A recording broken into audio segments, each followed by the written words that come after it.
যে গ্রামে 500 বছর আগে বসতি গড়েছিল পর্তুগিজরা চট্টগ্রাম কর্ণফুলী নদীর তীরে বড় উঠান ইউনিয়ন বর্তমানে কেপিজেড আওতাধীন দ্যাং পাহাড়ে মা মারিয়ার মুক্তি, মা মারিয়ার তীর্থস্থান এবং মরিয়ম আশ্রম উচ্চ বিদ্যালয় ঘুরে দেখব এবং জানানোর চেষ্টা করব আপনাদেরকে জানা অজানা কিছু তথ্য। আমি মেন গেট দিয়ে ভিতরে ঢুকেছি। মনোরম পরিবেশ, খুবই সুন্দর বিকেল সময়। আসলে এগুলো স্থানীয় মানুষ এটা খুবই উপভোগ করে এই সময়গুলো। তো আমরা যারা শহর থেকে আসি তারা এই সমস্ত প্রাকৃতিক পরিবেশ, পাহাড়, গাছ পালান, এই যে লেক, এই যে এখানে আবার গরু ফার্ম আছে, এগুলো দেখার সৌভাগ্য আমাদের খুব কমই হয়েছে। সো আজকে আমিও দেখবো এবং ক্যামেরা বন্দি করবো এইসব বিষয়গুলো। আমি বিকেল করে এসেছি, তো সেজন্য মানে ওয়েদারটা খুবই সুন্দর আর এদিকে পাহাড়গুলো খুবই সুন্দর হয়ে যাচ্ছে আস্তে আস্তে। খুবই চমৎকার লাগতেছে দৃশ্যগুলো। প্রায় 2 কিলোমিটারের মতো পথ হেঁটে আসছি। এখন আমি সেই স্কুলের দিকে নামবো, মরিয়ম আশ্রম উচ্চ বিদ্যালয়।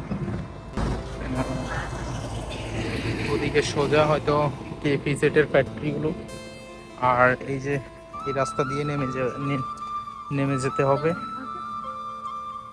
আমি যতই সামনে যাচ্ছি, আমি প্রথম স্কুলের তো বিল্ডিংটি দেখলাম। এর সামনে ঠিক এরকম একটা পরিবেশ পাওয়া যায়। তো বুঝতেই পারতেছেন, সামনে যদি এত সুন্দর একটি গোছানো পরিবেশ, গাছ পাহাড় মিলিয়ে সুন্দর একটি পরিবেশ দেখা যাচ্ছে, আশা করি ভিতরে অনেক অনেক সুন্দর হবে। মেনলি কথা হচ্ছে পরিবেশ বান্ধব একটি স্কুল।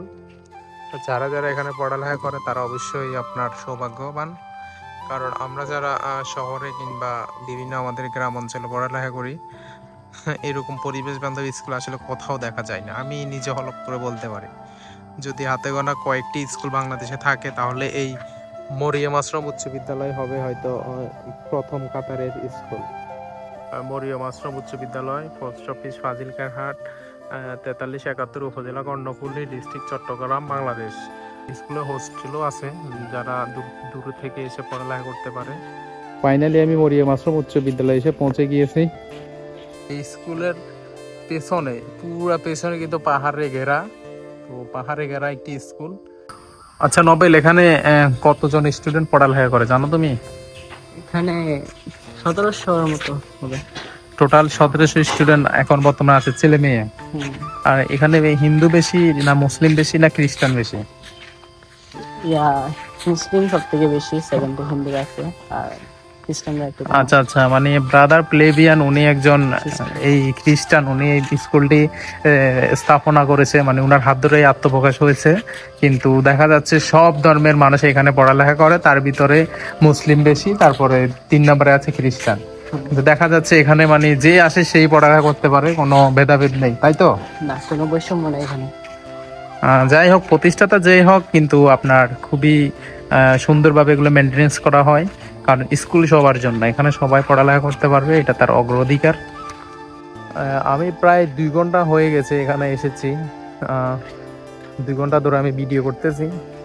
তো আমি একটা জিনিস খেয়াল করলাম যে এখানে আশেপাশে ওরকম কোনো ঘেরাও নেই যে চাইলে কেউ প্রবেশ করতে পারবে না। যেমন এখন আপনার স্কুল টাইম না, সন্ধ্যা হয়ে গেছে। তো আমি অনেক স্কুলে দেখেছি যে এরকম সন্ধ্যার সময় বখাটে ছেলেরা এসে স্কুলে আড্ডা দেয়। আর এর যেই ভিউ আর এর যে পরিচ্ছন্নতা সুন্দর, মানে চাইলে তো এখানে কেউ এসে আড্ডা কিংবা বিড়ি সিগারেট এরকম বখাটেরা খায়। আমি এরকম অহর দেখেছি। আমি যে স্কুলে পড়ালেখা করছি আমি ওখানেও দেখেছি, ইভেন এটি শহরেও আছে অনেক।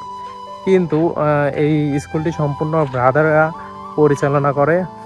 হোলি ক্রস ব্রাদার যারা আছে তারা এই স্কুলটিকে পরিচালনা করে কিংবা এটা কঠোরভাবে নিয়ন্ত্রণ করে। যে স্কুলের মেন সৌন্দর্য হচ্ছে পরিষ্কার পরিচ্ছন্নতা, তারপর হচ্ছে যে এই বখাটে থেকে যারা এই স্কুলে এসে অবৈধভাবে আড্ডা কিংবা অনৈতিক কাজ না করতে পারে।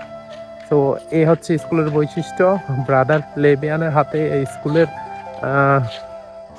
কার্যক্রম শুরু হয়েছে। আর এখন বর্তমানে হোলি ক্রস ফাদার যারা আছে এটি তারাই নিয়ন্ত্রণ করতেছে। স্কুল দেখা শেষ করে আমরা স্কুলের সামনে মা মারিয়ার তীর্থস্থানে এবং মা মারিয়ার মুক্তি দেখতে যাব। 500 বছর ধরে লোকচক্ষুর আড়ালে যে স্থানটি এখনো দাঁড়িয়ে আছে, চারদিকে পাহাড়ে ঘেরা সবুজ মাঠ, শুনশান পরিবেশ, সামনেই দেখতে পাচ্ছি ক্রুশের পরে আমরা গেট দিয়েই ভিতরে প্রবেশ করব। আমরা দেখতে পাচ্ছি একটি রাস্তা পাহাড়ের উপর চলে গেছে, যেটি মূলত দিয়াং পাহাড়। আর আরেকটি যে রাস্তা চলে এসেছে তীর্থস্থান, যেখানে মামারিয়ার মুক্তি এবং তীর্থস্থান রয়েছে। এখানে রোজারি গার্ডেন জপমালার বাগান খুবই সুন্দরভাবে সাজানো। এই মাঠে মূলত ফেব্রুয়ারি মাসে অনুষ্ঠান হয়, খুবই জমজমাটভাবে। একটি সামনে আসলে দেখা মিলবে মামারিয়ার মুক্তি এবং খুবই সুন্দরভাবে সাজানো গোছানো কিছু ব্রাদার বাড়ি। মরিয়ম আশ্রমের প্রতিষ্ঠাতা ব্রাদার ফ্লেভিয়ান লাপান্তের স্মৃতিস্তম্ভ দেখা গেল পাহাড়ের উপর। 1518 সালে চট্টগ্রামে আসেন পর্তুগিজ বণিকেরা। 1537 সালের দিকে তারা দেয়াং পাহাড় এলাকায় বসতি স্থাপন করেন। দক্ষিণ ভারতের কোচিন থেকে খ্রিস্ট ধর্ম প্রচারের জন্য 1598 সাল থেকে চট্টগ্রাম মিশনারি যাজকরা আসতে থাকেন। মূলত সেই সময় থেকে এই স্থানে খ্রিস্টান ধর্মের মানুষ বসবাস করতে শুরু করেন। আশ্রম থেকে এক পাহাড় নিচে নামলেই আপনি দেখতে পাবেন খ্রিস্টান পাড়ার মানুষদেরকে যেখানে কবর দেওয়া হয় তাদের সেই কবরস্থান। ভালো থাকবেন, সুস্থ থাকবেন। আবার কোনো ভিডিও নিয়ে আমি চলে আসবো। এমআরপি সৌরভ।